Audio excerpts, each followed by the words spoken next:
साल 1667 में छत्रपति शिवाजी महाराज ने सिंधुदुर्ग नामक एक समुद्री किले का निर्माण करवाया और इसी साल छत्रपति शिवाजी महाराज ने गोवा के पुर्तगालियों को हराकर उनके साथ संधि करके गोवा को भी मराठा साम्राज्य का हिस्सा बना लिया।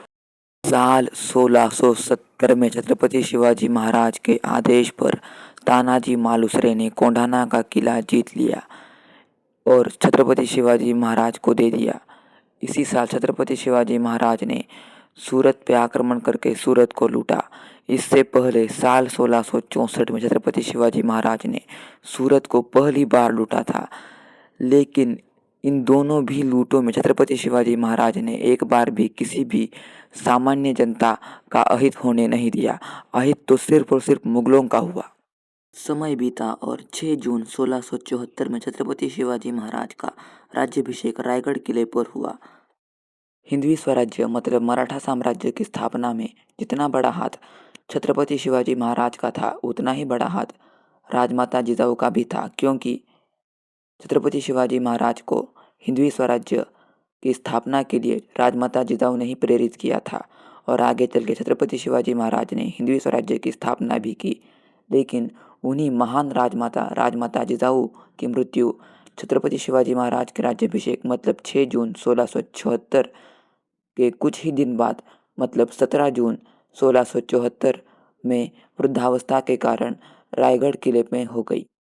छत्रपति शिवाजी महाराज अपनी माता की मृत्यु के बाद बहुत दुखी हो गए। उन्होंने खाना पानी सब कुछ छोड़ दिया और एकांत में रहने लगे, लेकिन बाद में उन्हें समझाया गया और फिर बाद में उन्होंने खाना पानी सब कुछ शुरू किया और अपने माता के सपने को पूरा करने के लिए उन्होंने दक्षिण अभियान शुरू किया।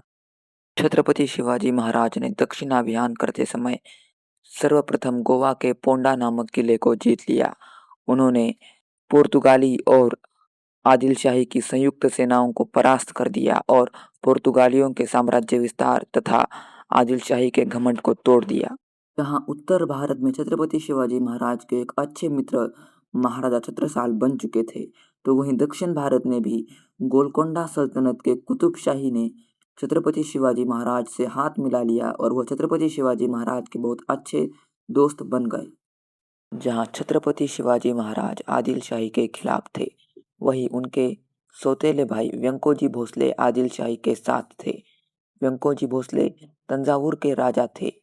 छत्रपति शिवाजी महाराज ने कई बार व्यंकोजी भोसले को पत्र लिखा और कहा कि कृपया आप मराठा साम्राज्य का हिस्सा बन जाइए, लेकिन उन्होंने साफ साफ मना कर दिया। तब छत्रपति शिवाजी महाराज ने दक्षिण अभियान के समय कुतुबशाही की मदद से एक फौज बनाई और जिंजी के किले पर आक्रमण करके जिंजी किले को मराठा साम्राज्य का हिस्सा बना लिया। सिर्फ जिंजी ही नहीं, बल्कि छत्रपति शिवाजी महाराज ने जिंजी के साथ साथ तंजावुर का और भी बड़ा इलाका अपने कंट्रोल में ले लिया, जिसकी वजह से तंजावुर के राजा व्यंकोजी भोसले को छत्रपति शिवाजी महाराज से संधि करनी पड़ी और उन्होंने आदिलशाही का साथ छोड़ दिया और छत्रपति शिवाजी महाराज का साथ देना शुरू किया और मराठा साम्राज्य का हिस्सा बन गए। साल 1674 तक छत्रपति शिवाजी महाराज की नौसेना एक विशालकाय और एक मजबूत नौसेना बन चुकी थी। छत्रपति शिवाजी महाराज की नौसेना में लगभग 5000 से भी ज़्यादा सैनिक थे और 400 से भी ज़्यादा जहाज और 50 से भी ज़्यादा तोपें शामिल थी।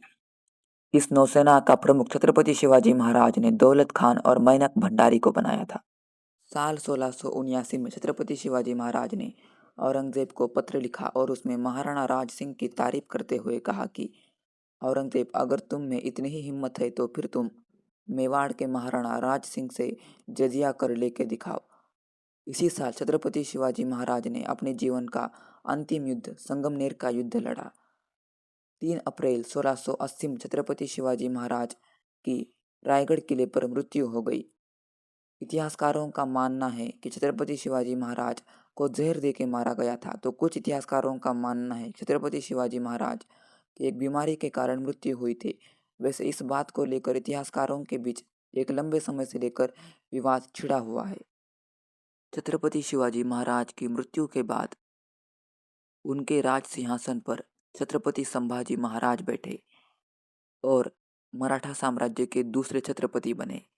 छत्रपति शिवाजी महाराज भले ही आज जिंदा नहीं है, लेकिन वह आज भी हम सभी भारतीयों के दिलों में जिंदा है।